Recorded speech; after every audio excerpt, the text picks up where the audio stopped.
Баршаңызға сәлем. Көйлектің немесе юбканың етегін қысқартатын боламыз.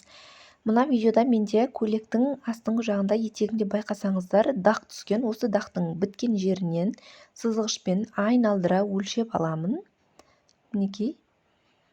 Барлығын айналдыра өлшеп шығамын. Етекті міндетті түрде осылай ұзыннан ұзақ жайып аламыз. Тегіс жерге барлығын өлшейміз. Және де оны сызамыз айналдырып. Қайшымен сол сызылған бөлігімізді қиып аламыз.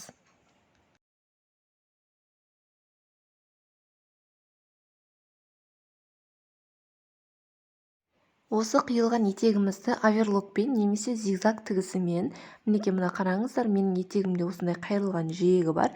Осы жиекті ашып отырып, қазір зигзаг тігісімен тігетін боламын.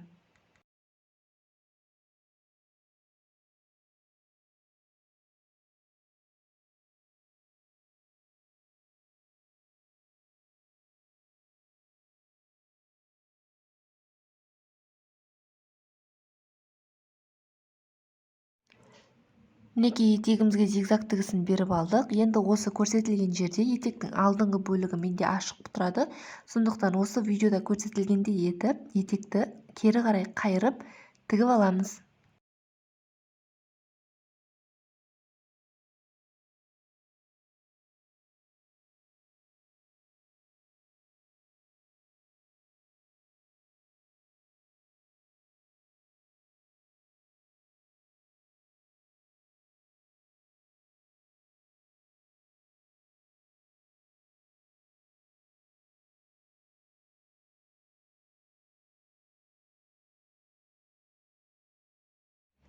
Көрсетілген бөлікті тігіп болғаннан кейін оны қайтадан өз қалпына кері қарай айналдырамыз.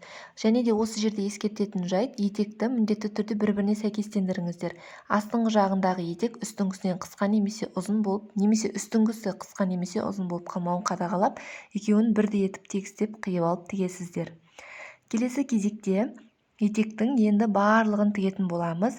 Ол үшін осы қайырылған бөлікті ішке қарай 0,5 сантиметрде қайырып отырып тігеміз. Мінекей видеода көрсетілгендей етіп қайырамыз және де машинкада түзу тігіспен тігіп аламыз.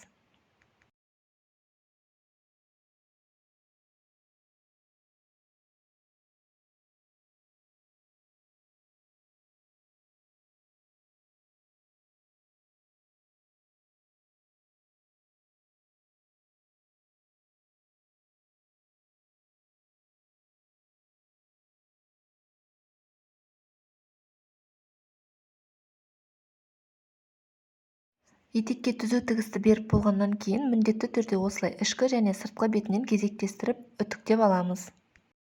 Осы көрсетілген әдіспен белдемшенің және де көйлектің етегін қысқартып алсаңыздар болады.